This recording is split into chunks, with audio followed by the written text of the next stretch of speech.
Whenever it feels like we are making progress towards a society that refuses to fall victim to mindless consumption, or we are having honest conversations about how young people can't afford houses or have families, something like Labubu comes around and destroys all faith in humanity. Now, there's nothing wrong with having a collection: music, trading cards, comic books, coins, seashells, whatever brings you joy, especially if you are a child. But something about Labubu feels off. It feels less like a genuine collection and more of a hollow trophy that people convince themselves they need because someone with millions of followers attached it to their purse. It's the illusion of status packaged into an evil-looking doll that proves how easily we're manipulated by major corporations. But the crazy part is, this is not the first time something like this has happened, and we're not even embarrassed to admit that we keep falling for it. And as if the amount of money that people are spending on these things isn't shocking enough, there is real crime and violence breaking out because of these dolls. And once you see just how far people are willing to go for Labubu, you'll understand why this isn't just a dumb toy, it's a symptom of something much worse. I have a couple Funko Pops.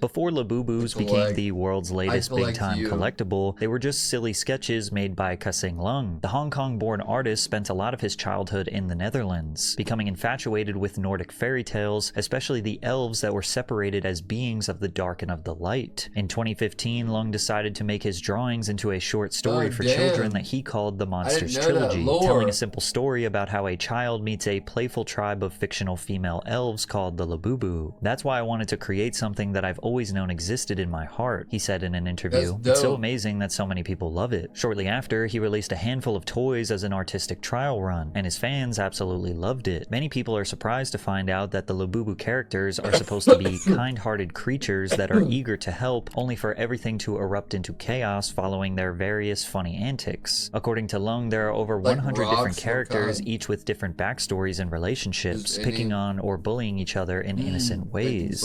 I used to collect so many different types of Pokemon cards, baseball cards, Yu-Gi-Oh cards, World of Warcraft, Dragon Ball Z, football.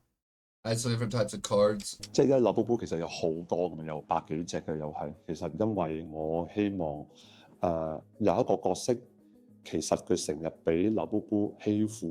not everyone interprets Labubu seeming kind-hearted or acting like friendly bullies. For a lot of people, the teeth and sinister smiles really freak them out. I personally find them creepy and have no desire to have any of them for myself, family, or in my home. I don't understand why everyone else thinks it's cute when it's obviously creepy. However, Labubu did create a cult following, which caught the attention of a Beijing-based company called PopMart, a company known for blind box packaging. PopMart and Labubu developed a licensing deal in 2019, and it changed the company forever. Shortly after their partnership was established, 55,000 should I give in and get a Labubu? Boxes of the Labubu miniseries were sold out in 9 seconds on PopMart's online shop, and that was over 6 years ago. So the hype surrounding these toys is not new, it's just new to America. And while the company does have some offerings where you can actually choose which one you're going to purchase, it primarily sells blind box figurines now, making up more than 70% of their business. Blind boxes have been around for over 40 years in East Asia. It's just that recently they've become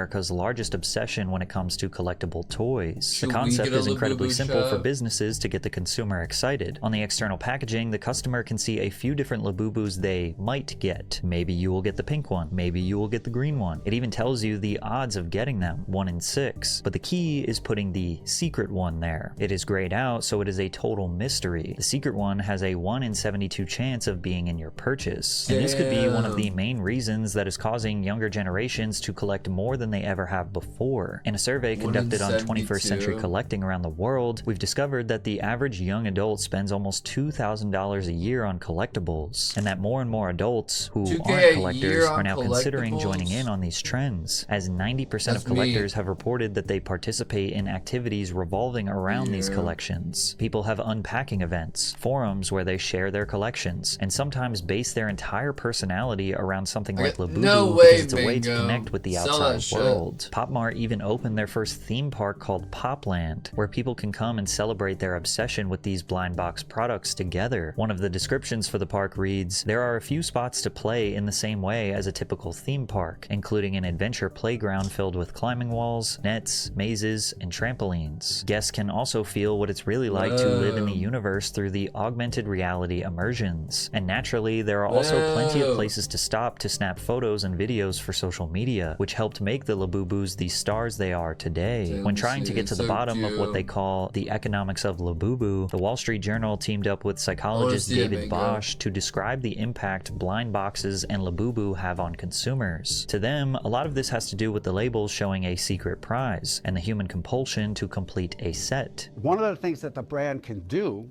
to keep engagement, to encourage consumers to get a little more excitement out of it, is to label the box. That specific range also creates a set. It's a well-known, well-supported phenomenon that most people, under certain conditions, have a very strong tendency to want to complete a set. The concept of the blind box has become so popular that thousands of YouTubers have used it as a perceptually fun way to entertain themselves and fans at the same time. A good example would be how Rhett and Link looked for extremely rare toys in a segment of their show, Good Mythical Morning. Hold on.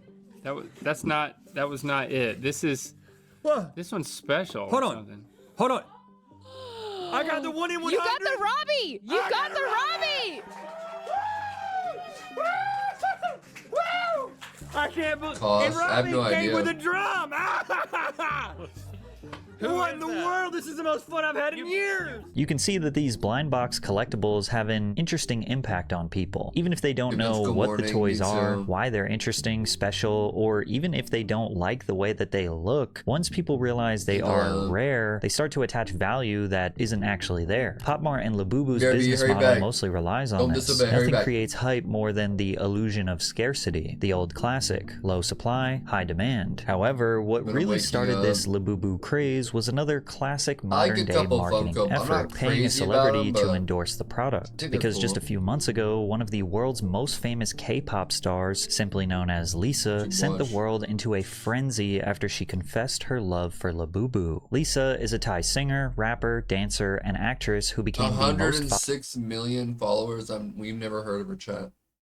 That's how many celebrities are out there nowadays. Celebrities used to be scarce, and there used to be like just a few, and you see them from movies and the news and magazines.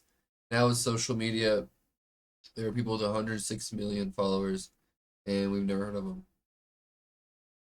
My queen. Like, that's a crazy amount of followers, bro. Followed K-pop idol on Instagram, but she's been seriously climbing the industry ladder since 2016 after joining the girl group Blackpink. By now, K-pop isn't just a genre, it's a full-blown global English movement. stuff. No, I'm just saying social media in general. Streaming has skyrocketed, with Spotify reporting a staggering 362% increase in K-pop streams worldwide over the past 5 years. The top 100 K-pop artists globally amassed a jaw-dropping 90 billion on-demand streams, with a 42% growth year over year. K-pop! They've also developed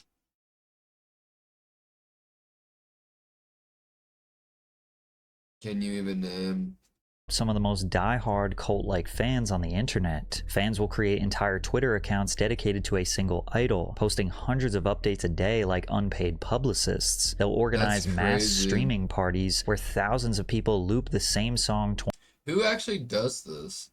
24/7 just to inflate the chart numbers. Some even spend hours translating interviews, subtitling videos, and archiving every second of a singer's life. To outsiders, it looks obsessive. It looks like the musician is at the center of a fan's entire identity, and sometimes they will attack anyone who criticizes them. But to the fans, it's just loyalty to their favorite star. And Lisa is arguably the most famous of them all. Lisa's been in ads for PlayStation 5, Louis Vuitton, partnered with Bose, and has been a global ambassador for Celine and MAC Cosmetics. So whenever she was asked to share her secret obsession with Vanity Fair's YouTube channel, anything she chose to promote was going to turn into pure gold. And in November of 2024, her obsession of choice was Pop Mart collectibles. Hi, this is Lisa, and this is my secret obsession. Whoa! This is Pop Mart. It's a blind box, so you don't know what's inside. Can I open it? Oh my god. how do you get this? This is really rare and hard to find. Every collection, they have like the rare one. It's really hard to get. We call them. My point exactly. What do you mean? The Swifties, bruh. Swifties are cringe. Secret. So I always wish that I got secret.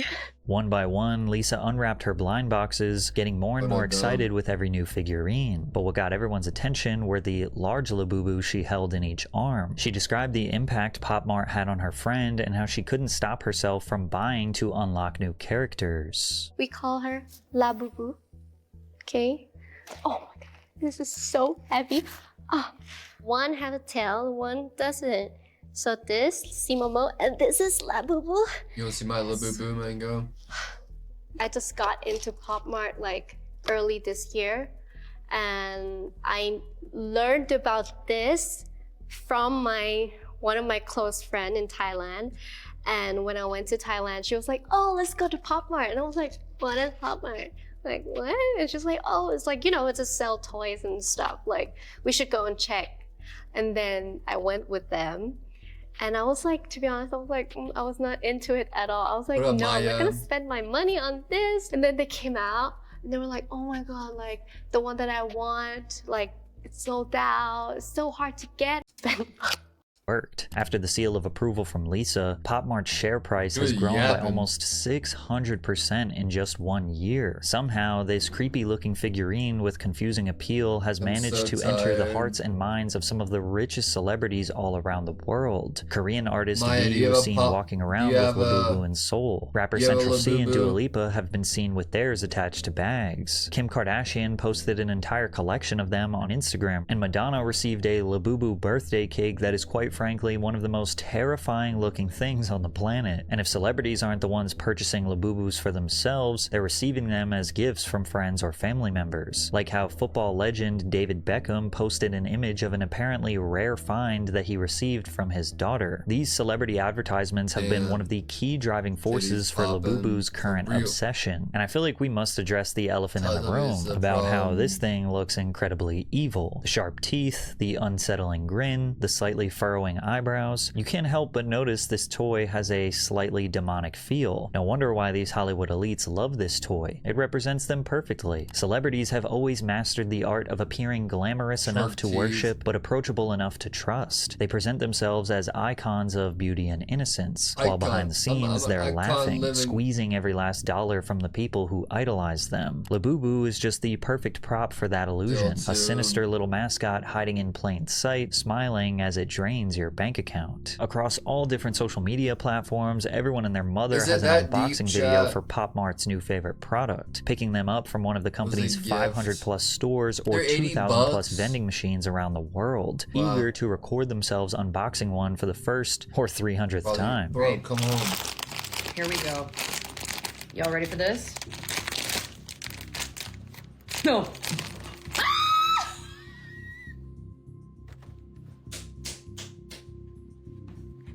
It's him!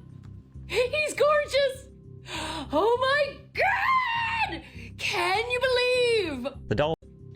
Oh my god! It's him!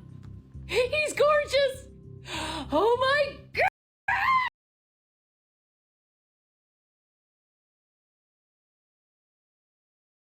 Look at her, bro.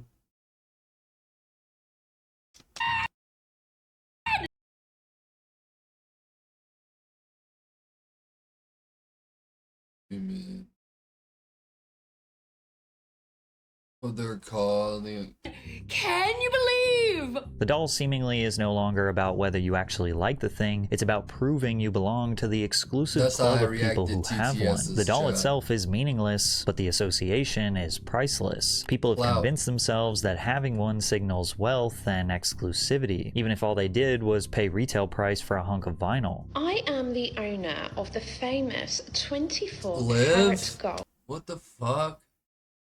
Furbies, I don't know. Labubu. And of course, now many Crazy. buyers are trying to justify Here their it purchase by is. saying it'll be worth more Bro, these remind someday. me of But if you, history Maya. has taught us anything, it's that collectibles rarely pay off like people Shown think they already. will. If you look back at your childhood, Wait, what odds is are it? you collected a little something. Maybe you did it because you loved it, or maybe you did it because everyone else was doing it. But ultimately, it didn't matter because it was just part of growing up. For me, it was Accurate. Pokemon cards, WWE wrestlers, and Hot Wheels. For others, it could have been lunchboxes, Barbies, Beyblades, rocks, or Beyblade, literally Beyblades, anything let it else. rip. But now, collectors have become sellers. Collections are no longer to express their admiration for a passion or interest, but to auction them off for hundreds, thousands, or maybe even millions of dollars. They see collections as an investment, a way to get rich quickly. I In love fact, those. 40% of so-called collectors have openly expressed how they intend to sell their collections as they My increase in favorite value. toys, I And of think, course, there are growing up were tons of collections probably out there that have increased These like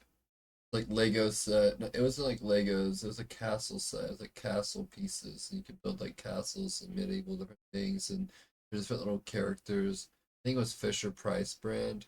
They had you could like pop the castle pieces together and build all these different types of castles and shit.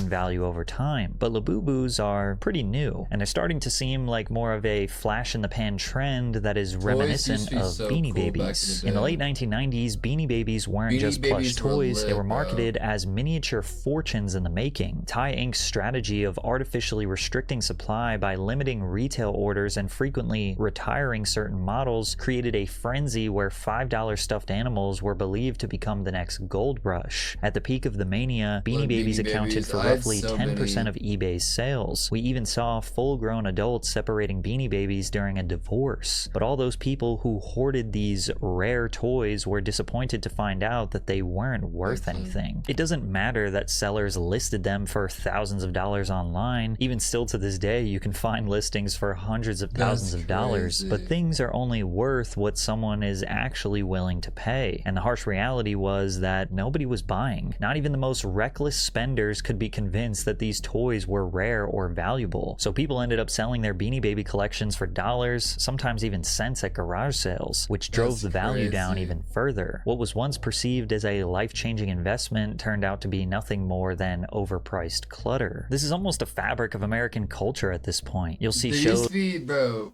There used to be so many Beanie Babies in my grandma's house. Holy fuck. like Antiques Roadshow, Pawn Stars, or American Pickers, where people drag out dusty items from their attic and pray they've been sitting on a fortune without even knowing it. The fantasy is irresistible. The idea that some random object you already own could secretly be worth thousands. It's the modern day lottery ticket, except instead of scratching numbers, you're banking on nostalgia and rarity. But the uncomfortable truth is that most collectibles never hit the jackpot. me For a every person biscuit. who sells a first edition comic for 6 figures, there are millions more who are left with boxes of Claim junk my that they swore plushies. would pay off You one bought those day. before, Even though we're though. still at the peak of the craze, occasionally you might see videos online where a collector recognizes that they might be spending a little too much money on Labubus, but then you'll find investment gurus in denial justifying the purchases in the comments. They're actually worth more than $120, so you got Real. lucky. The scary part is, because of the Labubu popularity, we're What no up, longer just Kenny? talking about overpriced toys, we're talking about an obsession that's bleeding into real life in some very dark ways. Like how parents will give their own children a choice between hundreds of dollars or a Labubu blind box, only for the kid who receives the money to almost break down in tears, even though they end up buying a giant Labubu with the money they were given. Now, to give the kids the benefit of the doubt, they're kids. They don't know the value of money. Of course, they want a toy. hey. However, there is no excuse As for the the fan full-grown can. men who will buy up as many Labubu products as they can in order to resell them to children and other collectors for a much higher rate. And they have the audacity to claim that they're just passionate collectors. We get a lot of slack on Instagram, but because of how much stock we have, oh, you took all our stock, we're collected and we want a box and you're triple the price and this and that. But unfortunately, people don't understand how a business model works, you know. No. People perfectly understand how the business model works. That's crazy. You try and squat on as much inventory as possible so there's scarcity, and then people have FOMO, so they want to make sure they get it, so they'll pay the extra markup that you just drive the price to the roof. They came and shopped with me 2 weeks ago, bought Labubus for the kids. Someone stole her Labubu from her bag. No kidding. Yes, at school. Tough. And then I speak to my daughter. Labubu My robbery. daughter's got 7 on Capital her name. punishment She's required. got every Yeah, generation. I bet in schools and shit like that, these things are being stolen and traded and passed around like crazy. My bits are getting too big. Your bits. Like tits? You didn't know that? Wow, boys. Bro, it's not normal. Not normal. So yeah, I Oh. told her take all the Labubus. Unfortunately, it is very normal now.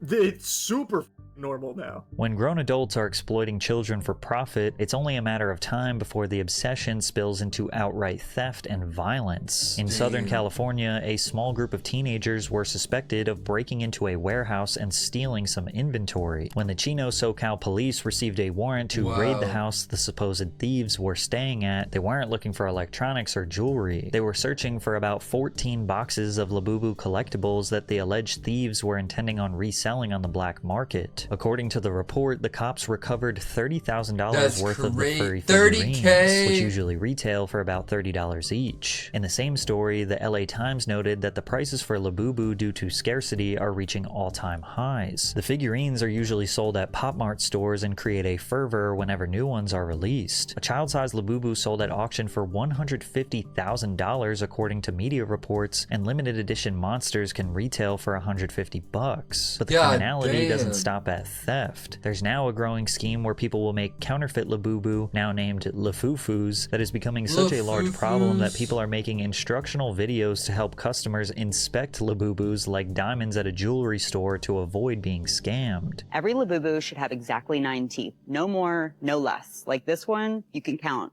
It has 10 teeth. Here are a few other ways we can tell. If you look at the original Labubu's complexion, she has kind of a peachy pink tone to her skin, whereas if you look at the Lafufu, this one in particular has a paler complexion. Pop Mart told us you can also identify a Labubu by their high-quality finishes, such as the stitching and the paint job. One obvious way you can tell a Lafufu from a Labubu is the spelling on the tags. Labubu will say Pop Mart on the tag, whereas this specific Lafufu says poor mapped. I do like it when they're very obvious. Whether Pop Mart will admit it or not, they're definitely enjoying all forms of press, even if it's bad. All publicity is good publicity in the world of politics and sales, because at the end of the day, we only have ourselves to blame. Tim Dillon hilariously summarized the depressing reality of the Labubu obsession in America. The Labubu is the perfect symbol of the economy that we've created and the cultural value system that we have. It is a Chinese fentanyl-stuffed voodoo doll that is being exported to America. Little things like the Labubu become an important status symbol for people who have given up on owning a home, having a family, having a job, or a meaningful life. The adults, their eyes get big. You've got one of them. I want one of them. What? A family? No. Good thing Tiff's not here, bro. She loves Labubus. Oh, that demon doll, that troll, that critter. 1 minute we're having honest conversations about how young people can't start a family, buy a 2-bedroom house, or even spend time with those that we care about. And in the next, we have hundreds of thousands of people going into debt to buy a trinket because their favorite celebrity said it was cool. But as I stare more at these evil-looking little things, I can't help but recognize that it's the perfect reflection of a system that thrives on manipulation, that manufactures scarcity, that entices children and adults to pour money into something that has absolutely no value. The doll looks demonic because in a way, it's a symbol of how dark consumer culture has become. And the scariest part isn't the doll itself, it's what it says about us. That our society has to be this desperate, this easily hypnotized for something so empty to become such a massive success. Fortnite. It's one of the most played video games. Fortnite. Deeping a plushie. I totally agree with him.